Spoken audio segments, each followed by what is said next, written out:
एक आदमी की पत्नी अचानक से बीमार पड़ गई। मरने से पहले उसने अपने पति से कहा, मैं तुम्हें बहुत प्यार करती हूँ, तुम्हें छोड़कर नहीं जाना चाहती। मैं नहीं चाहती कि मेरे जाने के बाद तुम मुझे भुला दो और किसी दूसरी औरत से शादी करो।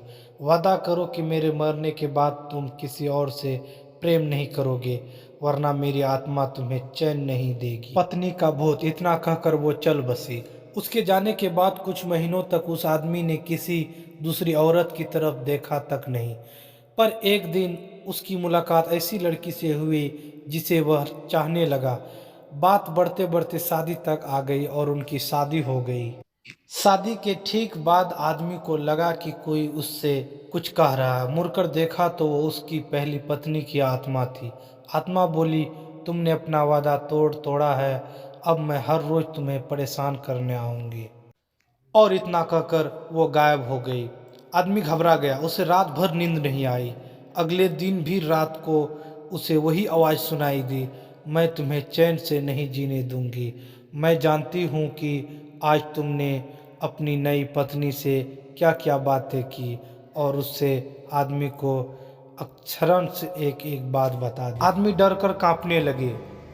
अगले दिन वह शहर से बहुत दूर एक जैन मास्टर के पास गया और सारी बात बता दी। मास्टर बोले, ये प्रेत बहुत चालाक है, तभी तो मेरी एक एक बात उसे पता होती है। आदमी घबराते हुए बोला। मास्टर बोले, कोई बात नहीं, मेरे पास इसका भी इलाज है। इस बार जब तुम्हारी पत्नी भूत बनकर आए तो जैसा मैं कहता हूँ ठीक वैसा ही करना। उस रात जब आत्मा वापस आई तो आदमी बोला, तुम इतनी चालाक हो, मैं तुमसे कुछ भी नहीं छिपा सकता, और जैसे कि तुम चाहती हो मैं अपनी पत्नी को छोड़ने के लिए भी तैयार हूँ। पर उसके लिए तुम्हें एक प्रश्न का उत्तर देना होगा। अगर तुम न दे पाई तो हमेशा हमेशा के लिए मेरा पीछा छोड़ना होगा। पत्नी का भूत बोला, मंजूर है, पूछो आपका प्रश्न। आदमी ने फौरन जमीन पर पड़े बहुत सारे छोटे छोटे कंकर अपनी मुट्ठी में भर लिए और बोले, बताओ मेरी मुट्ठी में कितने कंकर है। और ठीक उसी समय भूत गायब हो गया। कुछ हफ्तों बाद वो एक बार फिर से जैन मास्टर के पास उनका शुक्रिया अदा करने के लिए पहुंचा। मास्टर, उस भूत से मेरा पीछा छुड़ाने के लिए मैं जीवन भर आपका आभारी रहूंगा। आदमी बोला, पर मैं ये नहीं समझ पाया कि आखिरी उस प्रश्न ऐसा क्या था, एक झटके में ही भूत गायब हो गया। मास्टर बोले, बेटा दरअसल कोई भूत ही नहीं था।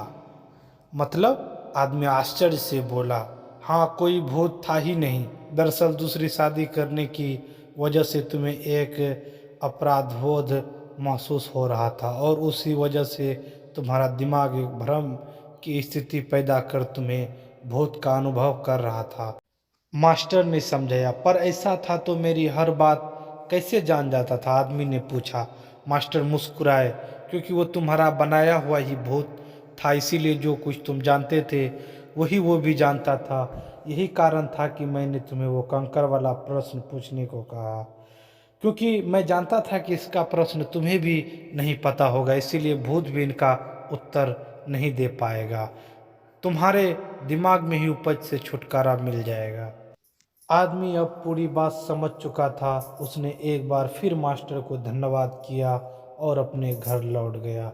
हमारे मन में कई बार किसी पुरानी बात को लेकर एक गिल्ट फीलिंग रह जाती है।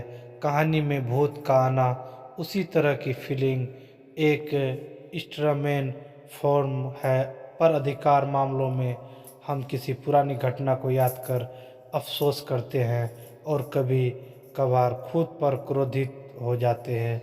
ऐसा बार बार करना गलत है। अपने भूत की वजह से अपने भविष्य और वर्तमान को बिगाड़ने में कोई समझदारी नहीं है। इसीलिए अगर आप भी किसी पुरानी घटना की वजह से अपराधित महसूस कर रहे हैं तो ऐसा ना करें। गलतियां करना मनुष्य का स्वभाव है, सभी करते हैं।